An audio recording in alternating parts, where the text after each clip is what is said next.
Catch GurlTauX every day. Follow socials, here's the way. GurlTauX, every platform come to play. Catch our vibe, don't delay. Facebook, YouTube streams, scrolling through your daily memes. GurlTauX show, don't miss out. Join the fun, see what GurlTauX is all about. Keeping it real, it's what we do. So tune in now and join our crew. Lights moving through the screen, click subscribe, don't be mean. Upbeat chatter, it's our routine. GurlTauX show, don't miss out. Join the fun, see what GurlTauX is all about. GurlTauX is who we are. Come hang with us on your tablet, phone, or screen. Anywhere GurlTauX can be seen. GurlTauX show, don't miss out. Join the fun, see what GurlTauX is all about. Update stories, laugh and cry. It's GurlTauX, so don't question why. It's the show that you'll adore. Come back daily to get some more. GurlTauX show, don't miss out. Join the fun, see what GurlTauX is all about. GurlTauX is who we are. Come hang with us on your tablet, phone, or screen. Anywhere GurlTauX can be seen. GurlTauX show, don't miss out. Join the fun, see what GurlTauX is all about. GurlTauX, log in now, watch our show. Likes and comments, let them flow. Every day we're on our way. GurlTauX show is here to stay. GurlTauX show, don't miss out. Join the fun, see what GurlTauX is all about.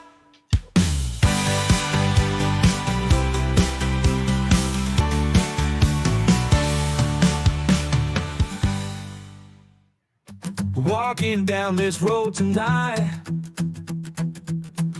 talking about the things we fight. Addiction knocking at my door. E&T wants so much more. We walk the walk and talk the talk, right here on GurlTauX, on the path where we belong. Standing strong through the storm, together we'll move along.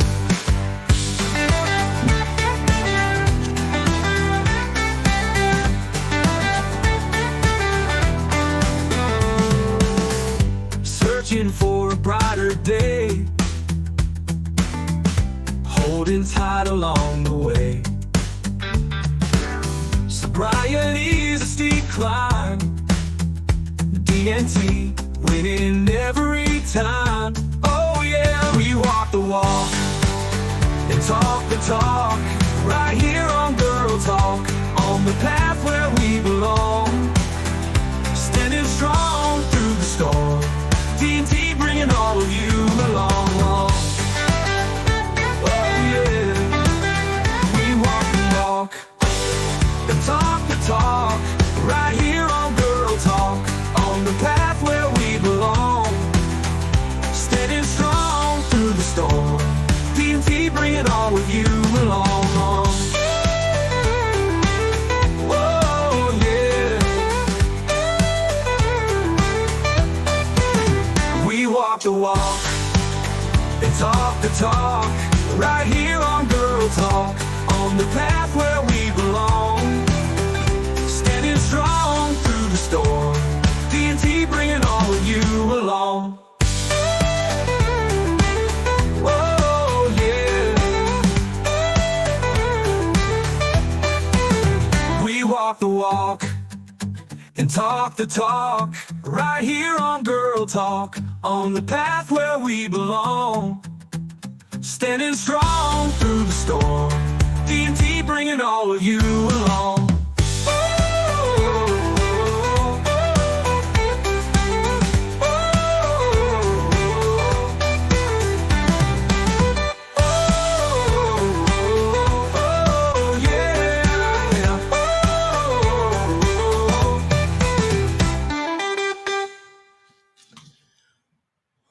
Well, hello, hello, hello. How is everybody doing on this beautiful TGI Friday? Does anybody even say that anymore? I'm just curious. Or did they just say, "Oh my God, I'm so glad it's Friday"? Or because I don't really hear the TGI Friday or TGIF much anymore. Do you say it? Do you hear people say it? Because I really don't hear anybody say it anymore. Just curious. If you do, I don't. I don't hear it anymore. So, what is happening for everybody on this beautiful Friday? We are going to finish off my road trip and how all that went along. We are going to talk about the fires today. Hopefully, we have video here shortly, and we're able to actually, share that because we're gonna kinda just play it a little bit in the background, um, uh, just because I think it's a good thing to talk about. Because I did drive through there, and it was, pretty devastating. Um, Seeing it in person was very surreal because I've seen videos, I've seen pictures, and you only get a little bit of the feeling from it. Um, so it's totally different when you're live there in person and you're driving through there. And I was driving through there kind of at dusk into evening time. So I'm not sure how great this video is going to be. I have never watched it. It's like quite a bit of time. I did take a few pictures with my glasses out the window while that video was recording along the drive. Most of them were not very good because they were very dark, and it was kind of too dark to see those ones just because of the fact that when you're oh, look who has arrived. My drink.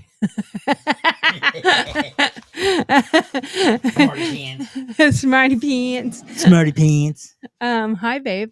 Hi, babe. I know he just got home from work, so I heard you get home. You know how I heard you get home? I bet a couple puppies made a little bit of noise. Yeah, the puppies advised me and let me know that someone had arrived. You probably are going to have to go and adjust that camera just slightly. No, it's fine. Yeah, I'm only cut out of it. It's fine. You're not cut out. You're still in there. Now I'm Now, well, yeah, go the wrong way. No. Goodness. Well, I'm still sort of cut out of it, but not really. It's all it's all about me. Come on. It's kind of like a wedding day. It's all about her. Anyway, no one can see what we're talking about because I didn't put it on. But yeah, I'm in the screen. I'm just teasing. I moved all the way over this way. And you were still in the screen. I'm still sort of in the screen. But anyway, I'm Tori. I'm the host of this show, GurlTauX, because we're going to talk about it. That's why I made the spelling totally not GurlTauX. TALKS. I don't even know how to spell that talks anymore. And girl, GIRL.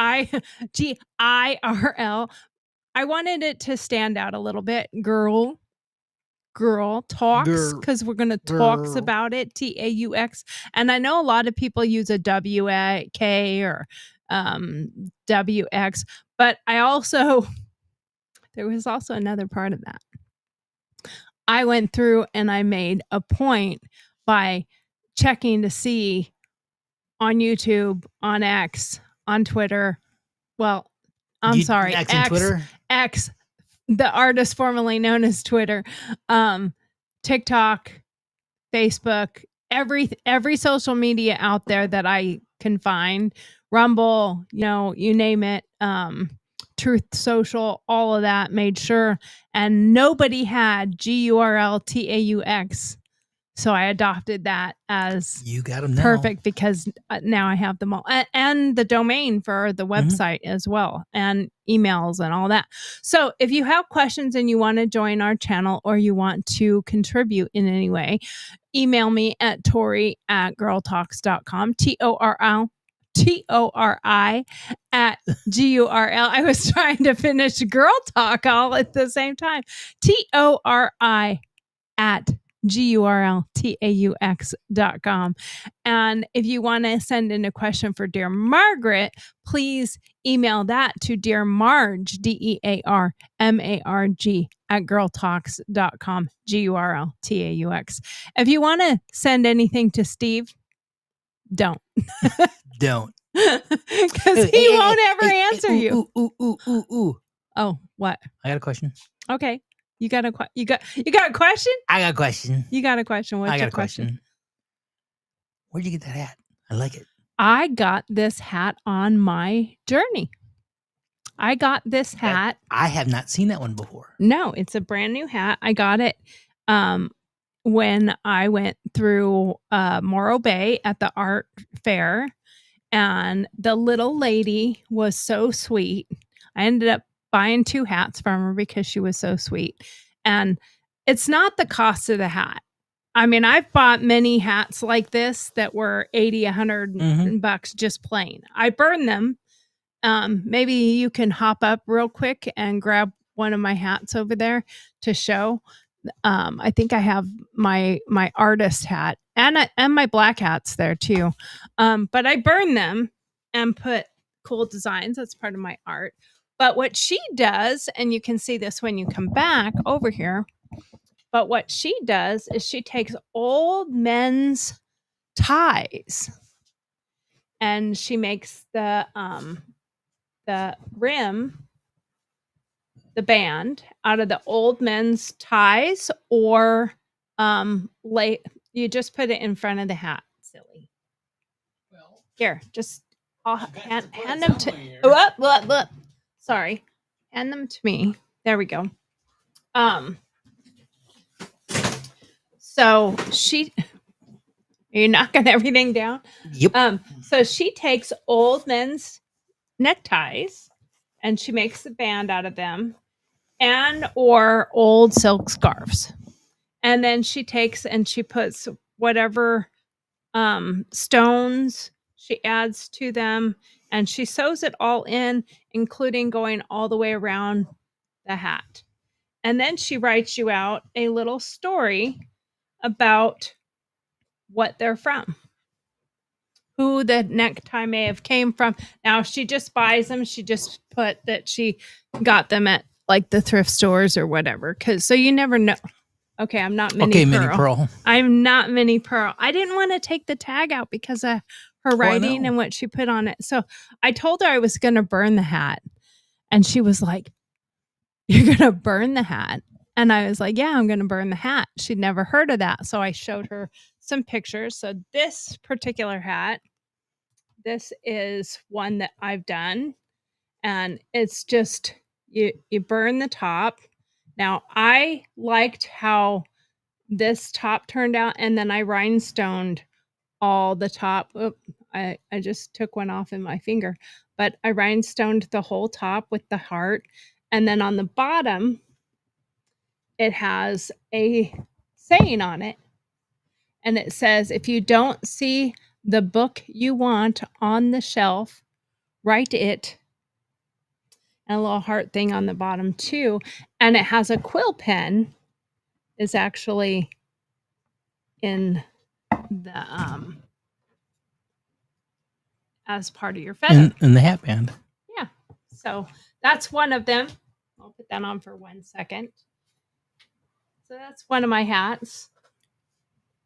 I love this hat. Oh, yeah. I love this hat. I made it to sell, and I don't know that as a writer, I will probably never sell this hat. I really love how this hat turned out. It turned out really, really cool. And then this one, I almost don't want to sell, but I probably will because I don't need to keep every hat I make. I may give this to somebody special as a gift, but this one says, "In a world of roses, Be a thorn. be that's you. She is a wildflower." So this hat actually goes really well with my outfit. It does. I may just the leave other, this the one. other one. The other one did too. Yeah. So I am going to burn. I haven't come up with what I'm going to put on there, but something about my trip, something about my journey, self-discovery. I don't know. I'm going to come up with something and I will put that on there. So anyway, these are my custom hats. If you're interested in those, and you can see the shimmer from the rhinestones as it glitters in the light. That's really cool. I should take video that way. Yeah. So anyway, Any McCoozle.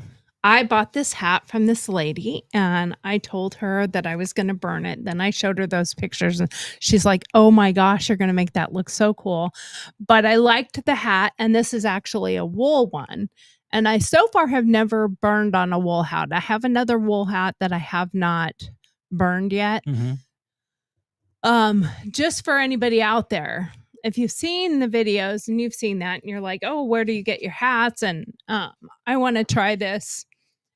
You can go anywhere and buy the hats, but make sure they are not polyester. My first set of hats that I bought were polyester felt. And they burn through and they don't leave a good design. They're really quite ugly. They are really great hats though, because they're super, super, super cheap. And they're really good to like learn some techniques on. Like learn how to flow your pen, your burn tool, learn how to hand do your designs if you want to do them by hand. It's a great learning tool, but it's definitely not something I would recommend for you to do.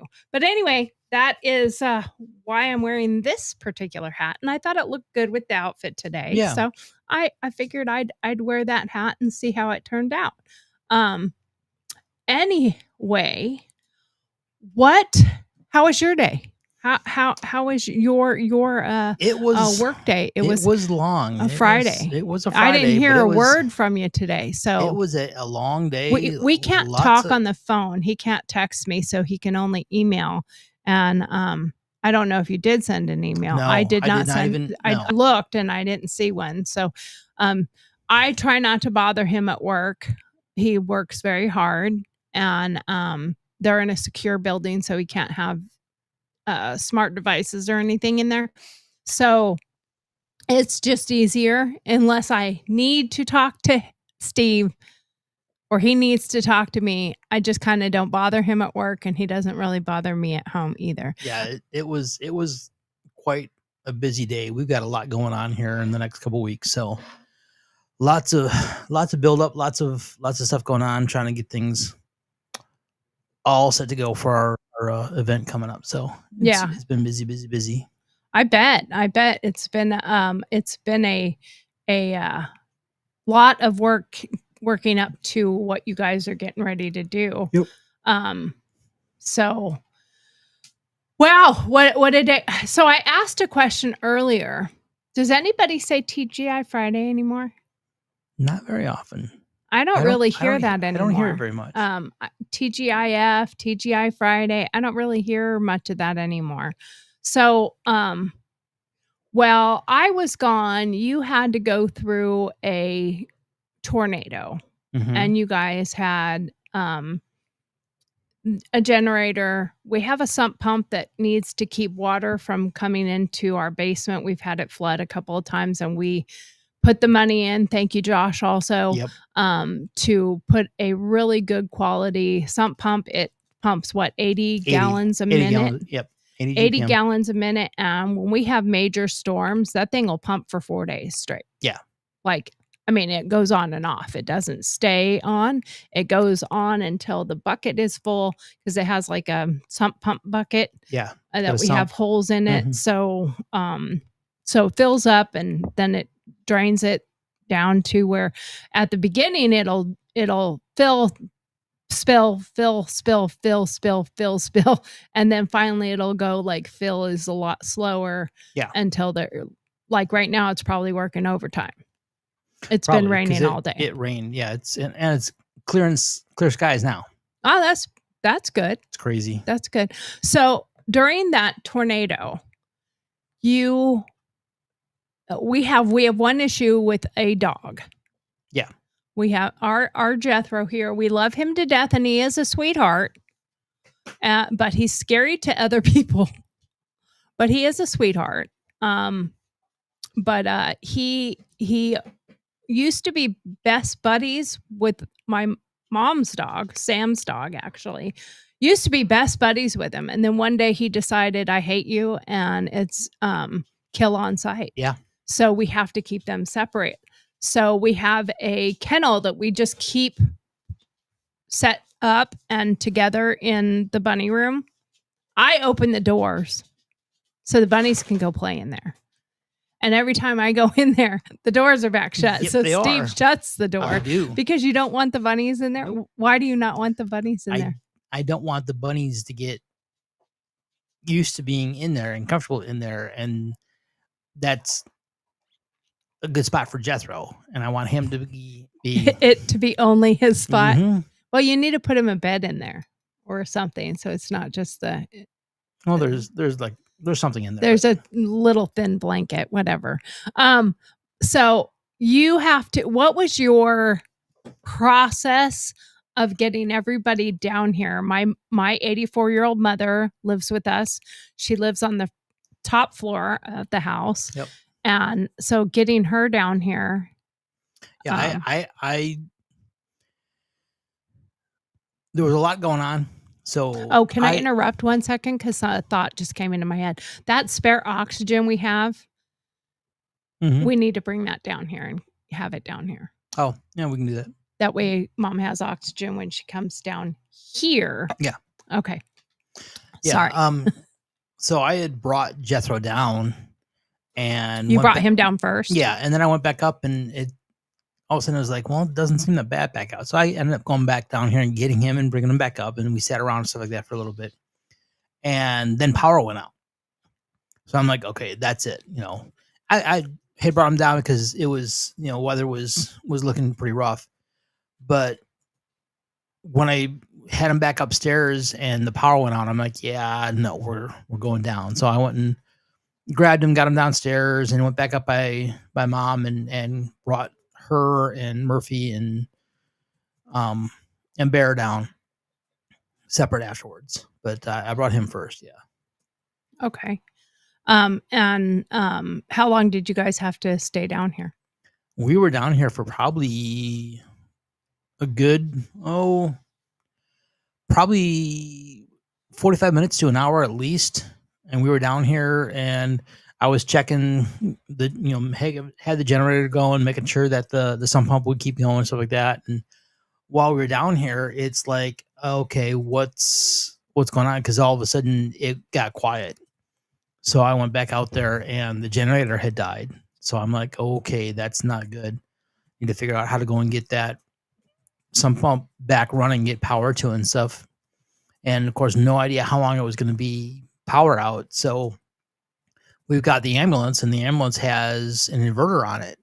So I ended up going and getting the ambulance and moving it over to the garage and getting the extension cords out and strung the extension cords from the garage down through the backyard and over to where the sump pump is, and get power back to it and get that thing running. So it lasted for quite a while. I mean, all the storms had passed, but the power was still out. And so eventually went and took Mom back upstairs, and Murphy and Barry, got them all up there. And we went and got them situated. And then I came back down and was able to get Jethro and bring him back upstairs. But the The ambulance, we actually left the ambulance running for about 3 hours straight, Wow.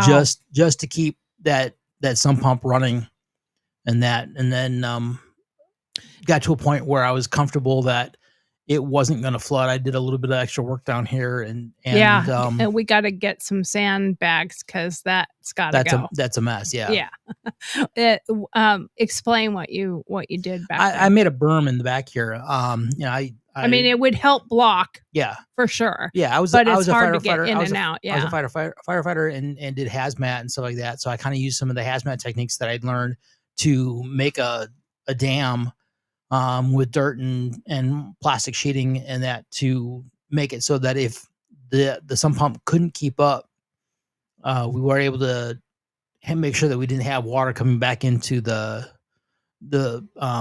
basement here and that. So got all that taken care of, but it's a pain. Now we can't open the door completely. So definitely got to go through there and get actual sandbags. So next time, we can just put sandbags down and then pick them back up if whatever happens and stuff like that, so we can get through that door. Right. Yeah.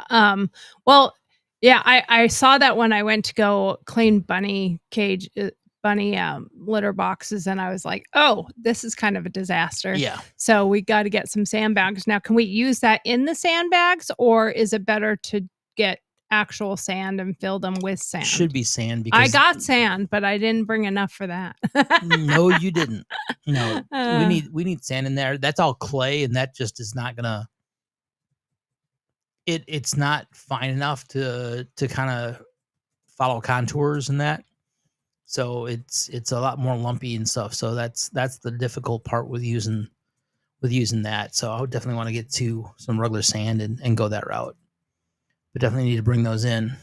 Yeah, that's definitely something that needs to be addressed. And it's something that I think you don't really think about until you've actually been in that position. Well, until you need them. You never, a lot of times you don't think about those things until you actually need them. And now you're like, okay, what am I going to do now?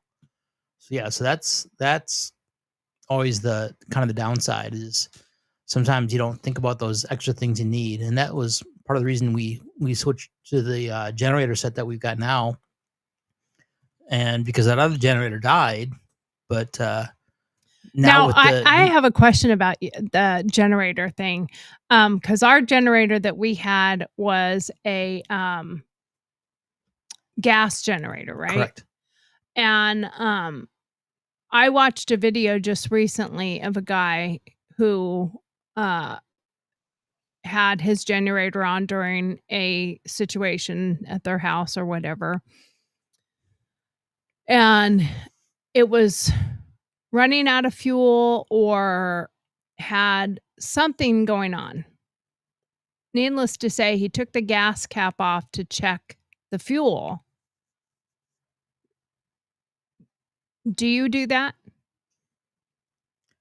And what's the process that you would do to do that? Normally I don't like taking the cap off while it's running. I mean, that, doing hot fuel on a generator can sometimes be an issue. I asked that question because it's a good lesson learned for people, because he did, and it ignited. Yeah, the fumes coming out, depends on what's going on. The fumes coming out, the fumes are what is volatile. Not right. It's not the liquid. The liquid isn't. Fumes. It's the fumes, because and the hot engine, it combusted right in his face. He got severe burns on his body, and there was 2 gas cans behind it. Now, once there's fire, the gas cans can explode. Well, yeah, because they also have fumes inside. You cannot fill up the entire capacity with liquid. It's going to have fumes in it, and then it can cause that combustion to happen. And I messaged on there that, like, hey, I'm so glad you're okay, but it's a great lesson that you're teaching. And that's why he wrote the whole post, was like, hey, when you're using a generator, think about these things. And he had severe burns, and he was lucky because his burns weren't to the bone, because there was somebody there very quickly that grabbed a fire extinguisher and put him out, and they were able to put the fire out, and fire was there to finish up. But he got severe burns. He had his glasses on, so it saved his eyes, Yeah. because it burned around his eyes. And it made me think of an event when I was a kid. My mom and I were actually at a women's retreat, and my brother took apart the rocket engines, for the rockets you can Model rockets. Yeah. yeah, model rockets. And he took the engines apart. He wanted to see how they worked or whatever. And he had made a pile of the propellant. Yeah, and he lit it on fire and it blew up in his yeah. face. Big time. And the only thing that saved his eyes was the fact that he had his glasses on. There was burned smoke in between the lenses, but he didn't lose his eyes. Yeah. And I felt really glad for this guy after I saw that, and you told me that the thing, and I thought about that, and I was like, I hope he didn't try to service it or check it or do anything when it was running.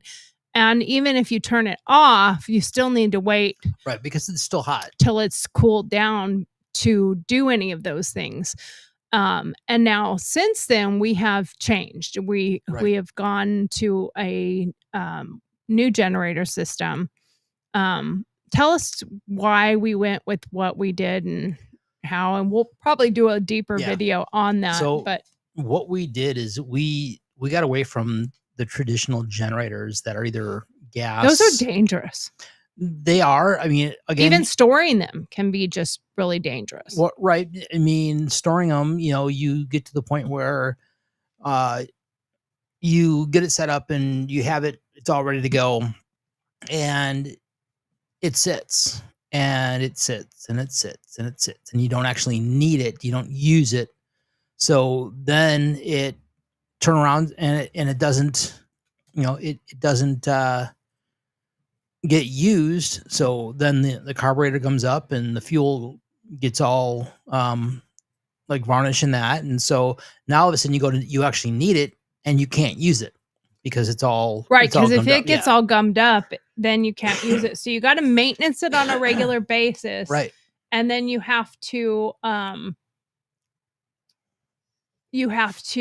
maintenance it, run it, check it, prepare for it. And if a storm comes up suddenly, that could be a very quick way to be without it. Yeah, and in our situation, we've got to have something. That's the wrong time to go and be checking it, is when the storm is there. Right. It needs to be ready to go when the storm is there, not checking to see if it's ready when the storm is there. But how often do people have their stuff right? They don't always ready to go all the time, unless you have like a home system where it's just automatically when you have a whole home system, maybe hooked to propane or something like that, where you've got a generator that's hardwired in and running and stuff like that, that can be a different story. But if you just have a portable that you try to do yourself, that can be an issue. So right. So what we did is we are in the process of switching over to a solar generator. So a solar generator in reality is batteries, large batteries. And you have to have solar in order to run them? No. Okay. What you can do, and you can have them set up with just basically what they would in recent years, they have what they call the UPS, uninterruptible power supply for computers. Basically, this was the battery that was plugged into the wall, and then your computer was plugged into the battery. And what would happen is if power went out, it would switch over and just run off the battery. So it would be something where it would never affect whatever was plugged into it. So now they have battery systems that are, fairly large, that can have the ability to be your battery backup to run various things in your house. Right. The reason they call it a solar generator is it has the capacity to be charged by solar. Right now, the ones we've charged them with regular power from the house. You can plug them into a regular outlet in the house, Just a regular 110 regular outlet. 110 outlet, and you can Okay. charge them up. Depending on how much you are, We didn't do our toast yeah, yet. we didn't. Depending on how much you're actually using, how much power you're drawing off there, depends on how long they're going to last. Okay. So if like we know we have to have the sump pump Right. ready to go. And then we've talked about like a few little things like having a refrigerator, having the freezer so that we don't lose our food. Mm-hmm. Maybe a couple lights, because I'm okay with we have hurricane lamps, so we can have lighting if we needed to. Right. But I am I am one of those people that if they haven't lost the towers, I still want my internet and TV. And I mean, if you get stuck for hours, and down here we actually have a couch, chair, and I mean that door over there is a storm door. It has bolts. So we have the comforts of being down here. One of the things we have talked about putting down here is our spare mini fridge, which we've never put down here. And I wanted it down here so that I could have creamer for my coffee. It's probably why I never make coffee down here, is because I don't have. well, also because you don't do a morning show anymore, so I don't do. you don't I'm really- gonna get you back to don't- doing that. You don't normally do coffee at 5 o'clock at night. No, I don't. Now, me on the other hand, I will if it's still in my cup. right. You know, if it's still in my cup, then yeah, I will do that. I am gonna move this over here because it is going. Actually, no, I'm not. I just you have to keep a closer eye on that in case I don't switch us over, Mm-hmm. because I'm going to get rid of that for a moment. Okay. Because I'm gonna pull this. Okay. Oh no, that won't work. I can't do that because I can't share the TV screen with our viewers. No, you can't. Okay, so I will not do that. Just kidding. Haha. That's so funny, right? But I'm gonna move that over here. I'm gonna move this over here. And hopefully that didn't start playing something. Yeah, no, it didn't. Okay. Sometimes stuff just starts playing randomly, and I don't want something to just start playing randomly. Mhm. Just for shits and giggles purposes. Just for giggle shits? Yeah, just for giggle shits. I don't want to necessarily have that happening. So I am going to show this video while we talk, and we can just kind of talk about it as we're discussing here. We're going to talk about it. We're going to talk about it. I'm sorry it's hopefully on your screen it's not super small, but why does it keep glitching? Keeps wanting to start over. You actually haven't even hit play yet. I know I haven't hit play. But that's why I'm like, why does it keep glitching? Just hit play Okay. and see what it does. Well, we'll see what it does. Okay. See, now it's not going to glitch. Maybe. It seems like it only loaded like 43 minutes of. Well, it's 43 minutes. It should be going. Okay. Well, we'll start it like there. Does it keep going back to the? I don't. I'm not sure what I'm it's not doing. going to go there. I'm going to go somewhere else Okay. because I think it's just glitching altogether. Well, And don't you have it downloaded to? Is it only on YouTube, or you have it downloaded to the computer? it won't play. It will not play on the computer. That's a little. It says I have to pay to download something for it to play on my computer. So That's I don't stupid. want to do that. So I uploaded it to my other YouTube channel. Mm-hmm. And I just figured this way I could watch it on the channel and just share it with people and just make it that way easier. But I want to bring this up because I want to, talk about what has happened and what we see.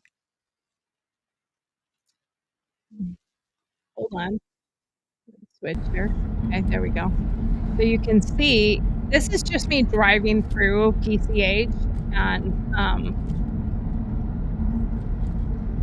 and it is really crazy because of how much you can see is gone Mhm. and how much it looks like a absolute like shit show, really. I mean, like it's Go to the fourth one. No, uh no, fourth. There you go. Fourth one. Go to that one. well, that makes us really little at the So bottom. Okay, that's fine. Whoop. That's okay. Because we want them to see it more than we see ourselves. I don't care if people see us. There we go. Why did it do that? Because you keep clicking and not just leaving it be. No, it okay. So it makes that go away and that go away and us go away, and I don't want it to do that. I want it to do the other direction. So I have to I have to fix it. It's gonna drive me bananas otherwise. Um So I have to go like that. There we go. Now don't click on us again. Now I won't. I can now. Now I know how that part works. But what I'm saying is, it was really hard to drive through there and see this without feeling some kind of internal feelings. Are you gonna Yeah. mute that? Yeah, we'll mute that. You don't need to hear it. Because we're gonna talk over it. And if you want me to pause, just say pause. But look at how all that used to be houses. Every single inch of this was houses. And now for miles, this is 43 minutes and some seconds Look at that. Some of them of absolutely just haven't everything even is removed gone. the cars yet. Right. Like the burned car still there. Yeah. There was a couple of them in their garages. So seeing this in person was totally different than hearing about it, seeing videos that I've seen. And this is a bit of time after it was over with. They Yeah, this just is- opened so- this is- section no, of this is many- PCH the many day months. before. This is many months later. So yeah. Yeah, they opened this section of PCH only the day before I was there. So then you see this one house, Can- smell the fire. boom, right there. That's Can you hit the mute on the play there? So that way I'm not hearing it either. Because I just want to hear you. No, Oh, not oh, that. You're still hearing it. That one. That one. Okay. Yeah, now play it. So that way I'm not hearing that either. That way it doesn't. Okay. That makes sense. Yeah. But you can see Yeah, but one house all of a sudden in the middle of the boom, rest there's is still a abs- couple you know, houses that that were made fine. it. And when I got to that point, I thought I was out of it. And then you're like, gone, gone, gone, gone, house, Mhm. house. And you can see some of the fire around it, but it's like all there, gone. But a portion of it might be gone. A portion of it might be burned up. But seeing this, and you're only seeing one side of the road because I had my phone directly pointed that way, and all of these ones are now gone. Now, if I did stop in a couple of these areas and look down, and you could see the pylons or something that showed there was something there, because it almost looks like, well, there wasn't anything there Right. anyway. It was just a view from the side of the road to see down into the ocean. But no, there's pylons and there were houses there. So every single one of these, there used to be houses Mhm. there, and they're just gone. Yeah. 100%. And you can see some of the lines are burned and fried and melted and whatnot. This was a 25-mile-an-hour zone, and on the opposite side are the entrances to go into the Palisades. And every single one of those streets had police officer cars, 2 or 3, and officers there blocking it. You had to either have a permit or you had to have proof that you're a resident, and you had to have some kind of proof that shows that you are allowed back up there, like your house is safe enough to go up there. Now, this one section right here, if you saw just a little bit ago, it looks like it's like I'm just on repeat. Mhm. Like it's just doing an oops, started over. And it's not. It's just continued. And the other side was now I did take some pictures and some video with my glasses to the left so you could see the other side, but it was getting dark enough. These glasses do great when there's light. These glasses are not so great when the lights go out. So see there, you can see some of the pylons. Yeah. This house right here is really kind of sad because Yeah, you can see so the much of structure. it's still there. Car still in the driveway, in the garage, just burnt to a crisp. I'm surprised they haven't removed that. From what I understand reading about it, there are some people who have said the ones that still have like the car burnt there is their insurance has not Right. done they anything need yet, a- so that they can't even remove the debris yet. Right. And those ones, any debris that's still there means everything else that's gone burned in the fire Mhm. because there was nothing left to salvage. There were some that were left to salvage. You can see some of them with boards up, and like that one had some repair work being done, but it for the most part was in perfect condition. And then you think, oh, you're out of it again. And boom, here it comes again. Yep. So that being said, it was pretty sad to see all these things. So I'm going to do, what time is it? Hammer time. No, I guess that was wrong. I've been Okay. I've been waiting for somebody to message that it's hammer time when I say what time is it. Do you know what time it is? I don't really care, Margaret. It is. Dear Margaret's here, Yeah. let's dive right We're gonna in. leave the Bring your background questions, let's just so begin. you can see Life's the video a real as we're maze. doing We'll our help show, you and I with your can just coping, describe everything. dealing with Except life for in this part right rat here. I race. am gonna Honest describe this in a thoughts, little no bit. There was sugarcoating. so many vehicles here that were staged Tell us your tales, To, your woes, um, your gripes. to play cleanup, and there were parking lots like this one that were just full and full of RVs. People probably living in them while they're trying to get something done on their homes. For Yeah. some of them, it's nice that they had the money to go out and buy them. Some looked a little older, but some of them looked brand spanking new. Right. So a lot of those people in Malibu did have money to go and buy stuff, but at the same time, you think about some of these homes were built in the 50s. Yeah. And have the same residents that Yeah. bought them in the 50s for probably $60,000, $80,000, $100,000, Right. which was a lot of money back in Back the then, 50s yeah. and 60s. That was, some of these were really fancy homes back in the 40s and 50s, and that's when they first started building that area. It was in the late 40s and early 50s, and paying $100,000, $200,000 for a house back then, that's a $10 million house today. Mhm. So some of those people, including, so on one hillside where there was a fire, James Woods lives there. And the house below James Woods was a 95, 91 something year old man that lives there, that James Woods knows lives there and has dementia.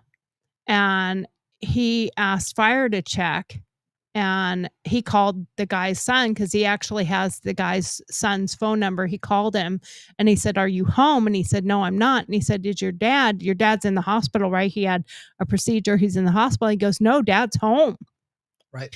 And James Woods went and got fire and people, and they went and checked, and he was in the house, and they evacuated his caregiver and then left him there. And James Woods was like, "What?" And they came back. They got medical team to come and actually evacuate him, but he has dementia. So he didn't know. Yeah, of course, Right. he's probably not going to know where he is or how to get a hold of anybody. It's not like he wears a sign around his neck with his son's phone number or whatever. But it was really, in my opinion, extremely kind, thoughtful, and caring that while in the midst of these fires lapping at James Woods's house and that area, that he was concerned about his neighbor and getting him to safety before he was concerned about himself. Right. Yep. Now, from what I understand, James Woods, I think, lost his Yeah, house. he did. And within an hour of finding out that this gentleman had been taken out, his house was fully involved. Yeah. So it's really something to think about how people react in a time of crisis and how they can help each other and help their neighbors. So we will continue with that as we now play the rest of Dear Margaret. Golden. Tell us your tales, your woes, your gripes. No fluff, no bows, just real life types. Sign it clever, let your pen take flight. We'll serve the truth, sharp and bright. Send us a query, take a lead. No hidden rules, no secrets to keep. Anonymous wisdom that cuts so deep. Dear Margaret's advice you'll want to reap. But in the end, let's admit we all really don't care, Margaret.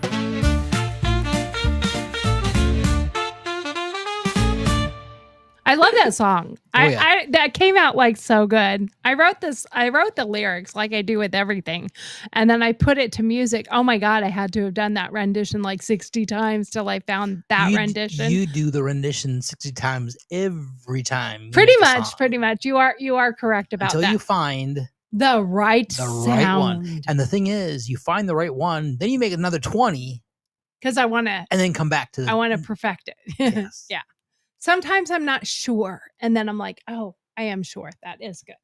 Okay. So let's get on to Dear Margaret questions. Whoops. Sorry.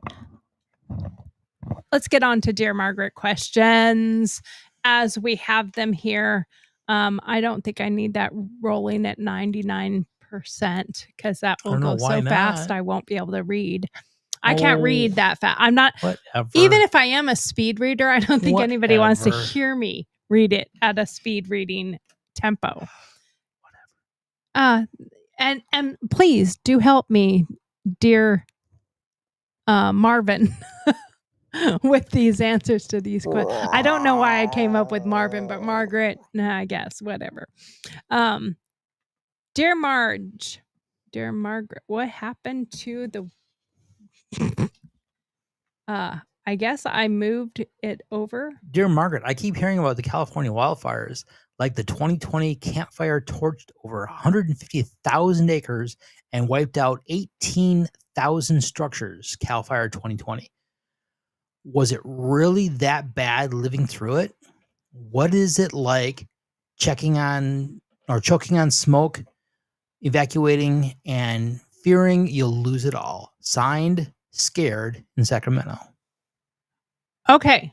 Well, I'm not sure why. You're having problems. I'm not. Can you see the whole screen? Is that what it is? I can't see the whole screen. I can see that screen way over there and read that one way over there. That's rude.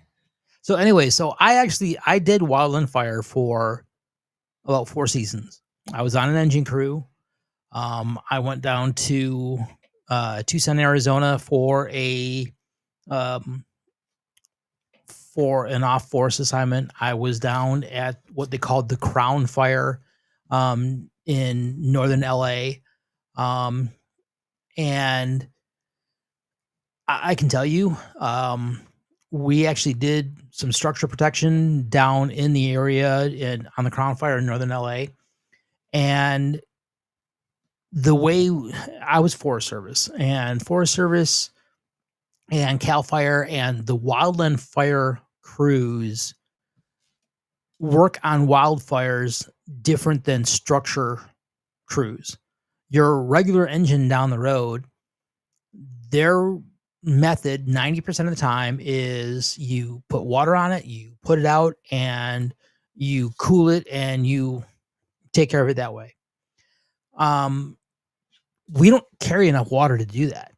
Wildfires are generally so large, you don't have enough water to do that. Right. You'll use water more to help direct and change a direction of spread or something like that, but you're not going to use water to put it out. That does not There's work. not enough water unless it starts pouring down torrential downpours. And then a lot of times and doesn't stop.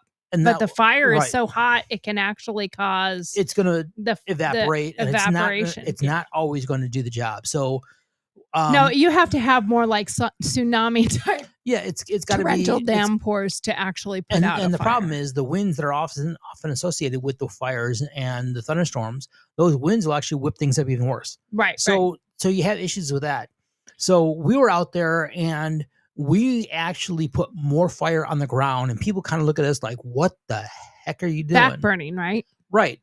And I remember us being at a residential neighborhood, and the fire was approaching, and we knew it was approaching, and we had 2 houses, and between them there was a large meadow area, and there was a hillside. So what we knew was the fire was going to come down that hill and roll down into that meadow area and be right there where those houses are. Well, we weren't going to allow that to happen. We weren't going to allow it to control it. We were going to control it. How do you deal with the smoke? You try to stay as much as you can downwind. Do you so wear that way apparatuses the entire time? Nope. Yeah. Nope. You don't wear any apparatus. Now there's a the lot fire, of questions I'm going to ask that I know the answers to, but I'm asking because sometimes Steve doesn't know that we don't know, or right. that somebody watching might not know. So I'm going to ask questions to help with the answers people might have, because some people might automatically think, well, firefighters just wear. Yeah, wildland fire, no. Wildland fire, you generally do not wear apparatus. Because you're not going into an enclosed building. Right. You're out in areas, so you try to sit there and find and work on the downwind side, so that way the fire and the smoke is being blown away from you. And that way you got fresh air to go and stay with.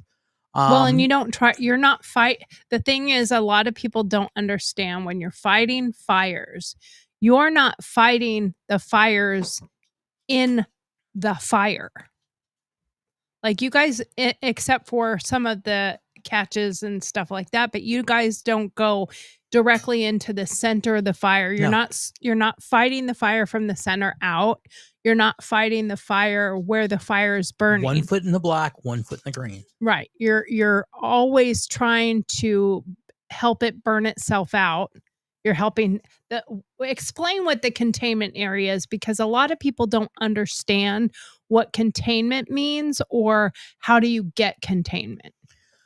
Okay, so in a fire, you have different stages. You have contained lines, and you have uncontained lines, and you have control. So now the contained lines mean that something's already burned out and there's nothing further for it to burn in that direct area. Yes and no. Okay, so contained means there's contained and controlled. Contained means that you have, like you're saying, you have a definite difference between what they call the black and the green. So the black is what's been burned. Right, and it can't burn again. The green is what has not been burned. Right. So the green can always burn. Right. So even if there's no fire going and you've got a green line and a black line, if they connect and touch, that's still not contained. You actually have to have bare dirt. You're talking down to soil, mineral soil, and that's where you guys call cutting the line. Now you have a cut line that establishes containment for that area. So you'll work around, and until you have a good solid line, there is what they call a wet line, which is done with water. Right. is a wet line. However, you always go back on a wet line and you get an Actual dirt line put in place to go and contain it. And sometimes those lines that have been made are, they can only be so wide sometimes. You're not going to make it 30 feet wide. It should be 1.5 times the length of the flames. Right. That's what that's what. So you're that is a talking prescribed minimum line. is like 3 to 5 feet wide. You also have what they call the cut and the scrape. Right. So the cut is basically from ground level all the way up a certain width. So Right. you could sit there and say 5 foot cut, 3 foot scrape, Now, or something like that. So basically it's 5 foot cut all the way up, and then the scrape in the ground be 3 foot wide. So now if you have access to the heavy equipment, you're a heavy equipment operator for Team Rubicon, which is a national disaster relief organization. We'll talk about that a little bit more here in a moment. But if you have the ability to have heavy equipment there, like a grader or something like that, then they would grate that section as wide as the bucket. as wide basically. yeah. So they're not gonna not use that if they have that. But people don't realize that sometimes, especially like in this situation, you're on a mountainside, you're on a hillside, and you can't get those in there. the dozer's not going to go there. So you have to have hand crews. You have Those are all done with shovels. It's all done by hand by crews, and you have different level of skill and ability, and different level of how to explain it. You have type 2 crews, you have type 1 crews. Type 1 crews are what they call the hotshot crews. The hotshot crews go into the dangerous. They go into the worst. Those would be the ones who are dropping into the worst part, the worst of the part. worst. And then you have the smoke jumpers. Mhm. So you'll have a type 1 crew that's a hand crew. My mom would have been on one of those crews. Not jumping. She'd have been the pilot flying them in. She would have loved absolutely. She fought forest fires from an airplane back in the 60s. Yeah, so she was a spotter, and she was a lead plane to sit there and bring, because the big planes, they come in and go and in and go and in and go. So a lead plane will actually come in because they know more of where they need to be. they're directing the terrain. Yeah. So they're able to go in, and basically they go in, they fly a pattern, and they come back out. The actual drop planes, they see that and they follow, and they mimic the same exact flight plan, and that allows them to know where they should be going and where's safe to go. And also explain to people, like, when you see the airplanes coming in and flying into these fires, people think that they're just coming with buckets of water. Like they went and sometimes they do, but when the buckets of water are being dropped, they're being dropped in the green zones. And that's generally helicopters that'll do your water, and they're pulling them from pools or whatever water source they can. Whatever they have that can. Generally, they have what they call a Bambi bucket, and a lot of them are 500 gallons. But the rest of it that people see, and the reason why it's red, especially after the fire, is because it's a retardant. Right. Phos-Chek is what it was commercially known as for a long time, but it's a retardant. And again, it is designed to slow a fire and redirect a fire to make it so that way it will not continue to burn through that area. Right, because it is really hard to burn. Yep, so they will put it in areas to try to direct. So if you get a backwind, for some reason it starts pushing back where you've already got a line and you've already got it cleared, because even if you have a line and you have it cleared, doesn't mean it can't. If the wind shifts and it pushes it hard the direction it came, there's still kindling left. Like even when it burns through, unless it's completely charred to the ground and there's nothing left. Unless it's scorched earth. Right. Or what we call moonscape. Right. There's still something that it can come back on. And there's heat. And there's heat. But it can come back and then jump that line and start again. A spot fire. So now you have a spot. Now where it jumps a contained line, you're going to get a spot.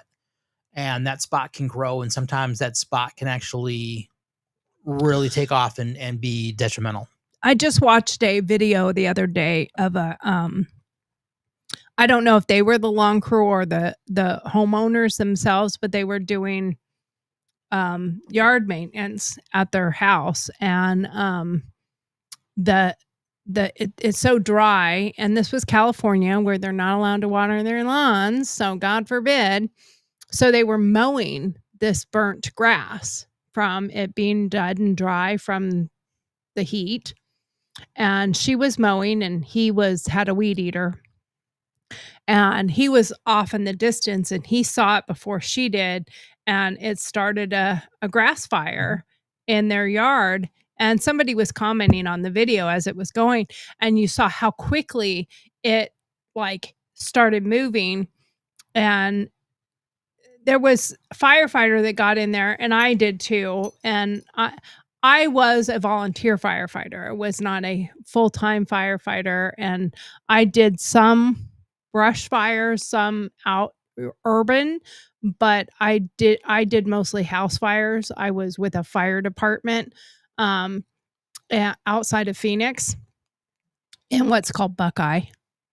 And so with that, people were saying, hey, this is a good lesson for people. One, I kept saying, get the lawnmower out of the path, because the lawnmower is in the path, and there's fuel, there's oil, there's grease, there's combustibles there that could make that into now a house fire. The guy ran off really quickly and got the hose, and another firefighter got in there, which is funny because I was commentating to myself as he's grabbing the hose. I said, your hose isn't going to do anything unless you're spraying everything around it. Don't try to put out the fire. Try to keep it from growing by getting it so wet around it that it will burn itself out, because a fire will burn itself out. So if he grabbed a shovel and just started throwing dirt or picking a line, almost making a line, and throwing dirt isn't always the not best on it, but I mean like around it where the grass was, or wetting all that other grass. But the thing is, people don't realize dead, dry materials, you are wetting it, but you're wetting the ground. So the grass itself, as soon as that fire gets close enough, is going to evaporate any fire sitting on that grass. The water, and it will just continue to burn. So, and then other people came in behind. Some of the other lawn maintenance truck and trailer came popping up, and they jumped out, and they were trying to stomp it out. And what people don't realize is when you're doing this with the hose and that water's coming down, it's also causing a wind in essence, and you're giving it air, and they're stomping, and that's giving air. Because it was obvious by their reaction, they didn't understand why it was growing. They would have been better off to drag something on the ground to disrupt the fire and trying to choke it out. Yeah, try to make it. There's the main thing with fire. Okay, you need air, you need fuel, you need heat, and you need some oxygen. That's the air. So you need the oxygen. Okay. Oxygen. I didn't hear the air. You need oxygen. You need fuel. You need the heat, and then there's generally some sort of a chemical chain reaction going on. Right. So if you eliminate any of those four, so with the heat, you add water that can help remove it. With the oxygen, like on a grease fire in a house.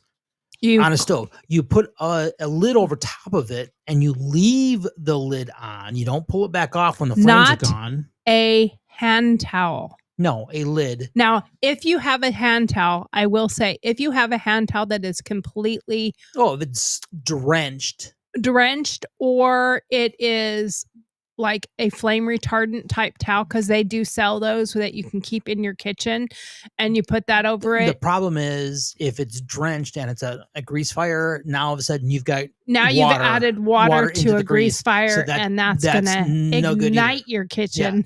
That's no good either. I will tell you just a small little story.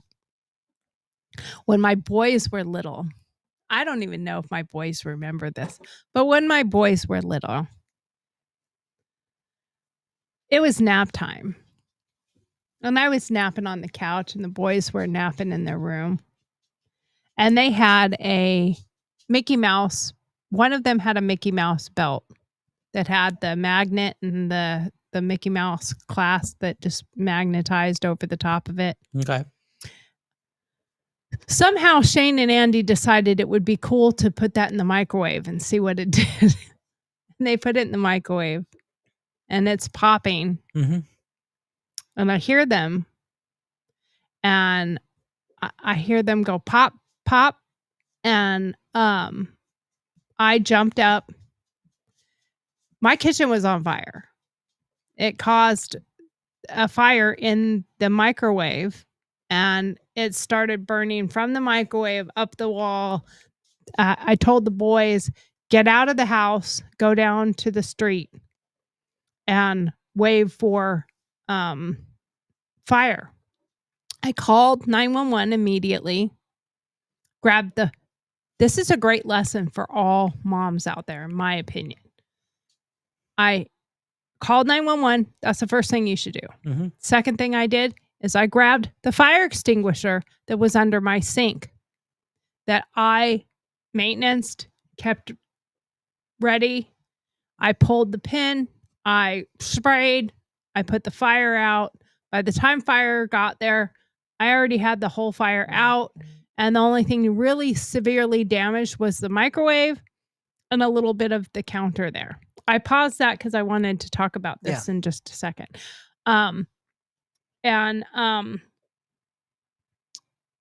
It happens so fast that sometimes you don't even realize how quickly it can get out of control. And having certain things at your disposal, like a fire extinguisher that is charged full, you can take them down to any fire department and they will check them for you. Don't play with them because you'll lose your retardant. That's what's in it, is a type of retardant. And most fire extinguishers are made to work on a kitchen fire, a grease fire. They're not for every type of fire. It's not necessarily for a chemical fire, blah, blah, blah. But if you're having a chemical fire in your house, you're a meth cooker, You got a problem. you got a bigger problem. So kind of back a little bit with what I was covering. You have, like I said, the 4 pieces there. So you've got. Sorry, I didn't mean to. You've got. You can remove the oxygen by smothering a fire. You can remove the heat by adding water or something to cool it off. You can remove the fuel, and it's generally what they do for wildland fires is you're removing the fuel. Right, you're not going to put a tarp over the you're not going to get enough water. You're not going to get enough water to go and remove the heat. You're not going to get enough ability to smother it to remove the oxygen. So you have to remove the fuel. Oh, you don't have a million acre you tarp? can't. Yeah, you can't. Do those things to do it. So it's removing the fuel. And tried putting that tarp over the top of a tree. Yeah. Yeah. You're still going to have a lot of oxygen underneath there. So you have those abilities. And then the other one is that chemical chain reaction type thing. And that's kind of a specialty thing that I did with aircraft firefighting, where we had something called. Right, because you deal with jet fuel and you deal with the oils and greases and all those things that are on a jet engine. So we had different extinguishers for different things. Halon was something that you could now use. Are they all because I don't know anything about aircraft rescue type stuff, so are those all like color marked or canister marked? Like easy, I know they're easy identifiable, but are they color marked or canister colored marked? Like, is the canister the same and just the colors are different, or are the colors and the canisters different? The extinguishers, if you don't look at them, you wouldn't know the difference. But like, what they call it, PKP, purple K powder. It's I've heard of that. Yeah, it's designed actually. You might have saw an ad on Facebook or YouTube about if you've ever been in. PKP is designed for metal fires, really. So basically, the brakes on most aircraft are magnesium. Oh, okay. So if you add water to magnesium, what do you get? A a very bad Big situation. mess. Yeah. So what you do is you put PKP, purple K powder, on there, and it is the preferred agent to go and deal with those things. You have electronics that are burning. Again, you add water, you create more capability of corrosion. You have the ability to have current that's transferred because of water. So what we did in the aircraft side was halon. Now they've changed halons again because this one was bad for you and now that one is bad for you and those type of things. So they've moved things around on what you can do within, what works for people. I and have what I have another question, if I can interrupt for a second. Or finish that thought, and then I have a question. Okay. So you have specific pieces that work for specific type things. I mean, generally in the house, you can have what they call an ABC. So an ABC extinguisher, anything that is a material is something that causes ash. So your woods, your papers, anything that causes an ash is a type A fire. Anything B is something that boils. So if you've got a liquid, whatever, a liquid type of fire, everything, that's going to be a type B fire. And then you have a type C fire. And the type C,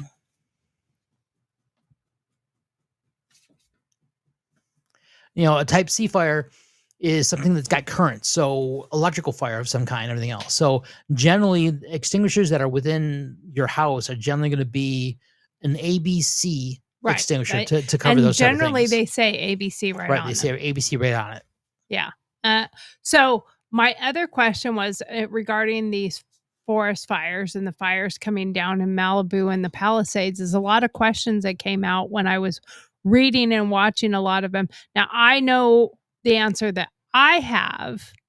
I want to see if you and I have the same answer, but a lot of people were not understanding how these houses right on the Malibu beach, right over the top of the ocean, how they burned when there's virtually no major amount of trees and forest around them. They're on the ocean side. They might have had a few like decorative trees, but most of the people in those areas, they have what's called I can't remember what they're called, but it's landscape that is not needing water. So it's a lot of rock, it's a lot of other stuff, but the house itself is combustible. Mm-hmm.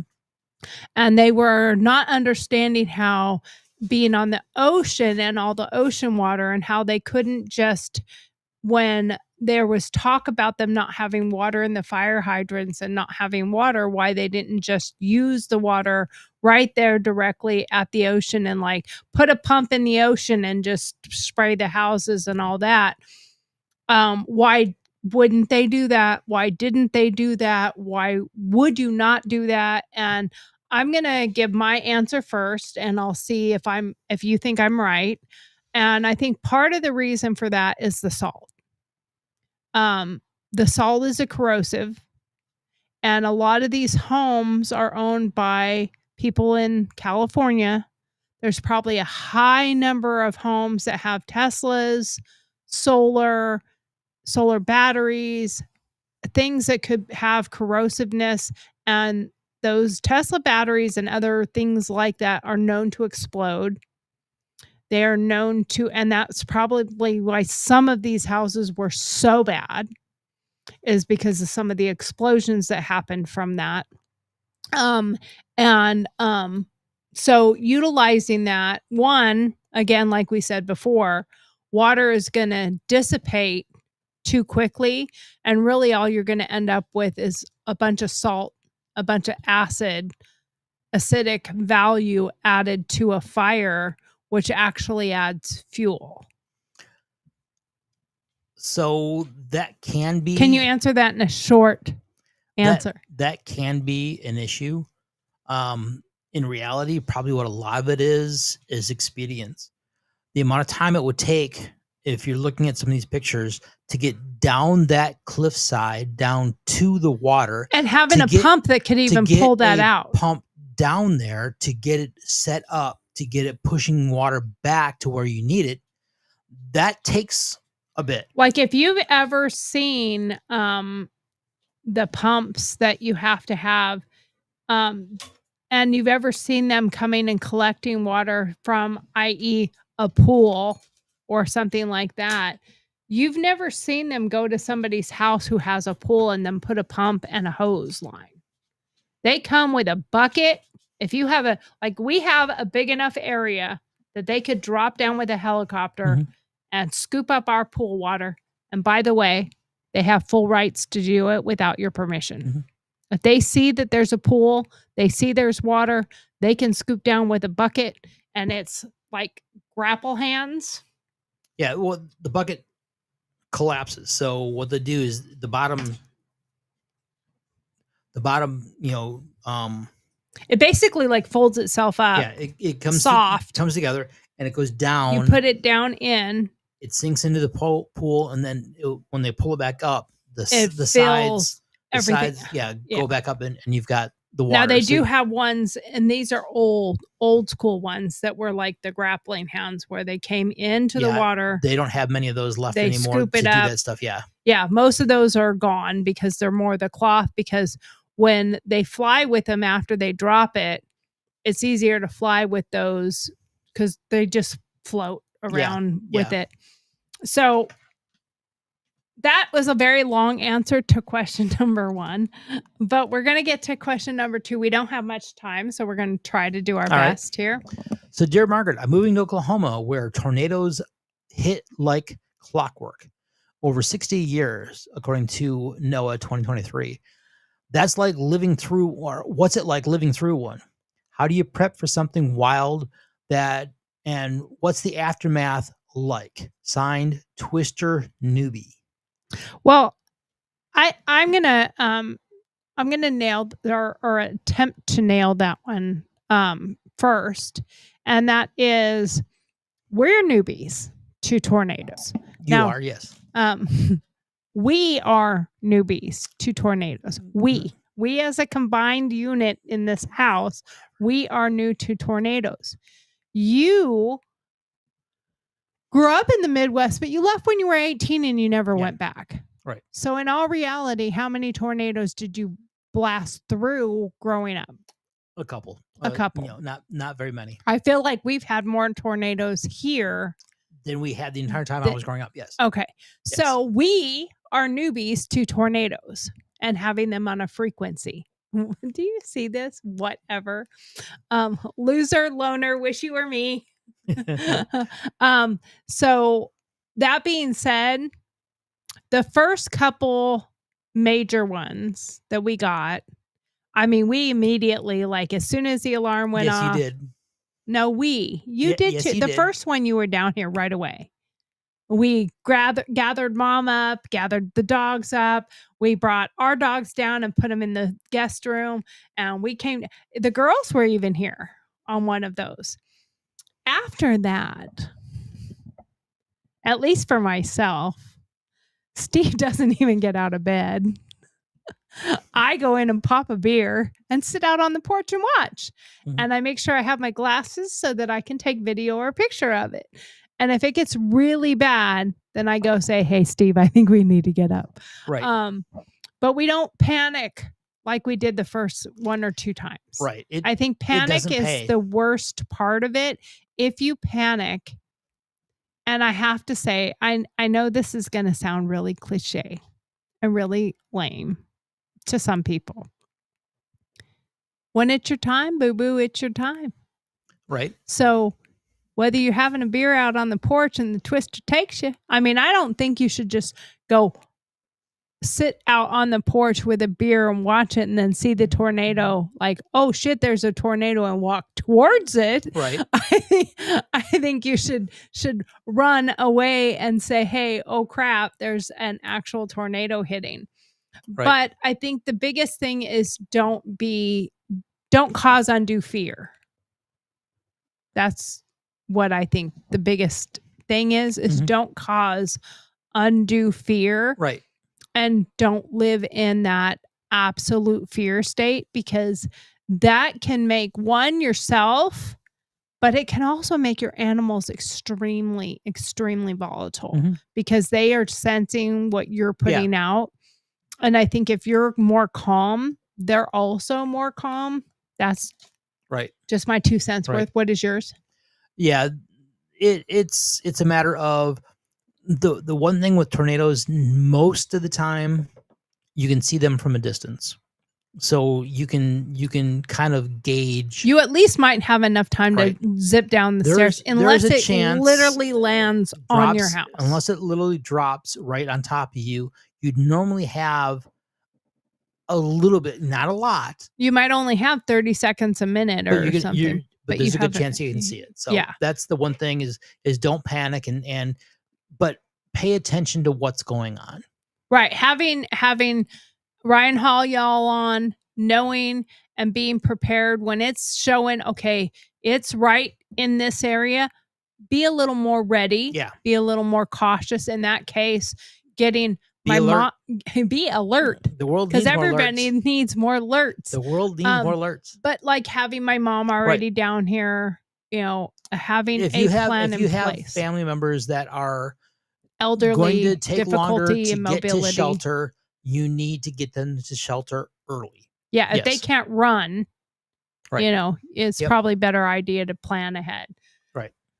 All right, next one here is, Dear Margaret, have you ever been caught in a wildfire or tornado yourself? They say 2024 California fires displaced 10,000 folks.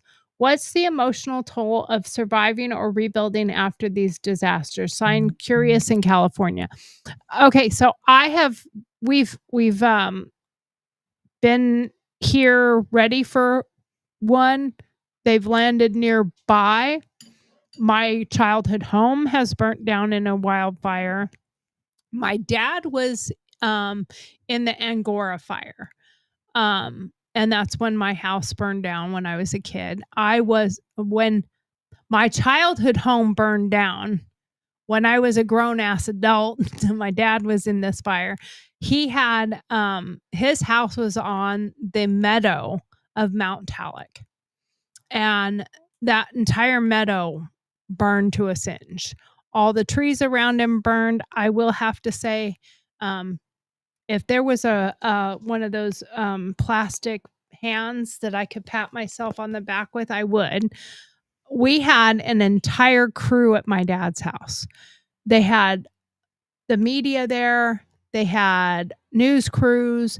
They had fire. They had police. They had all sorts of wildland fire crews. And they put like 3 or 4 fire trucks on my dad's house. Why, might they ask? Because he had lots of racing fuel. He had jet fuel in his garage, among all sorts of other tools and equipment that could easily combust. But we were the only ones allowed back into the evacuation zone with trucks and trailers to try to save as much of the racing memorabilia as possible. We had firefighters working in the backyard and in the meadow behind the house and all these trucks. And as they were loading stuff, I climbed onto the roof, and my dad had one of those, those circular sprinklers that just, has like 3 little things and just flop, flop, flop, flop. And I grabbed that last second. And it's probably from the fact that I was with the fire department prior to this. I wasn't in the fire department anymore. I didn't volunteer anymore, but I knew enough to know, like, we need to keep it wet. Super, super wet. So I grabbed the hose and this sprinkler and I crawled up on the roof and I turned it on full blast and I let it just run. When we came back and we were allowed to come back into the fire, there were embers that were charred and soaking wet. Mm-hmm. The whole roof was still drenched. There was water just pouring off the house. But there were embers that were like this big on the roof. and sections that were kind of like burned in a little bit because when it hit it, It was still hot. I'm sure it sizzled. So that was scary, the thought of my dad losing his house, driving back through the Angora fire area and seeing that my childhood home was burnt down. Now, I didn't live there anymore. Funny side note of that, my dad went up there to look at the house because we knew it had burnt down and it was like, a memory thing. And my dad went up there and two of his friends that he had worked with or known, my dad owned a machine shop up in Tahoe for over 50 years. So everybody knew my dad. And he's standing there and he's like, well, what the fuck are you doing here? And his buddy's like, well, what the fuck are you doing here? He's like, that's my house. And he's like, no, that's my house. And then their other buddy was like, no, that's my house. Him and two of his friends had all owned the exact same house. We were the original owners. And then, of course, somebody rebuilt it. And my paw prints and my brother's paw prints are in the concrete at that house. I don't know if they're still there. Everything was gone when I drove by there, except for our boulders and a little bit of the fence and our fireplace. Yep. And so even not living there anymore, but seeing it, it does have an emotional aspect to it. Boy, we only got through like 7 minutes of this video and our time's already up. So, I don't know. Let me see how big this next question is. Oh, that one's going to take Steve days. Okay. Well, that just means Steve has to come back on Monday. We'll see. Cause there's just too much, to finish. I would like you to come back so we could finish this video because this is a really good video to talk about. And I think people being prepared and having knowledge to be prepared is a really good, important thing. So maybe you can return on Monday or Tuesday or whatever day. It would be preferable on Monday. What is your schedule, sir? We will see. I don't know. You don't know what your schedule is for Monday? Idea. Okay. So he doesn't know what dinner is what he means. Nope. Okay. All right. Well, we're not going out on a date because I will be here. You have a date with your girlfriend? Oh, you can't because she's AI.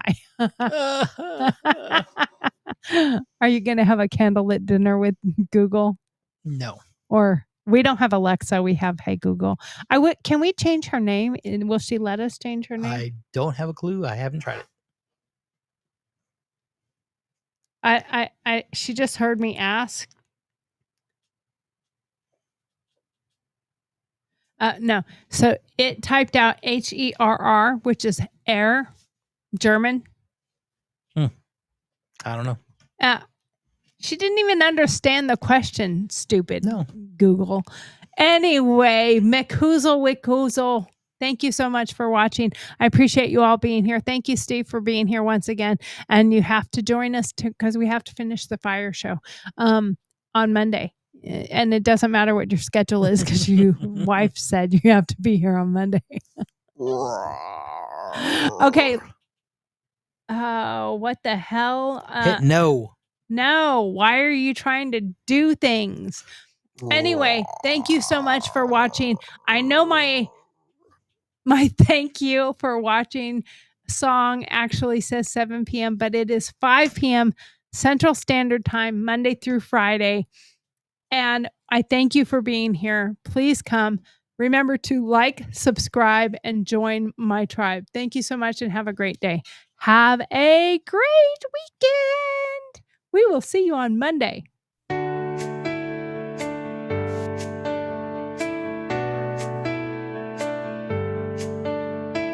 Thank you for watching GurlTauX live broadcast,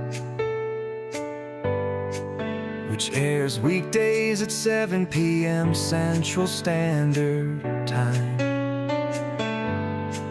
Don't forget to send in your Dear Margaret questions.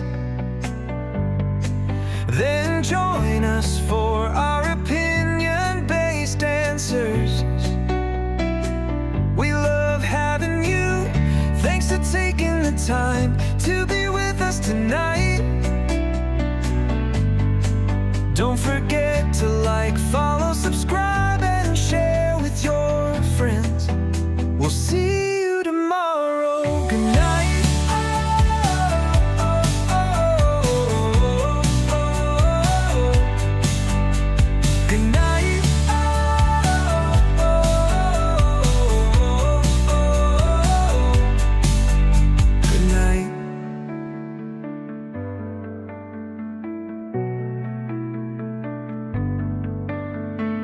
Thank you and good night. Don't forget, Monday through Friday, 5 to 6:30 p.m. Central Standard Time. Have a great weekend.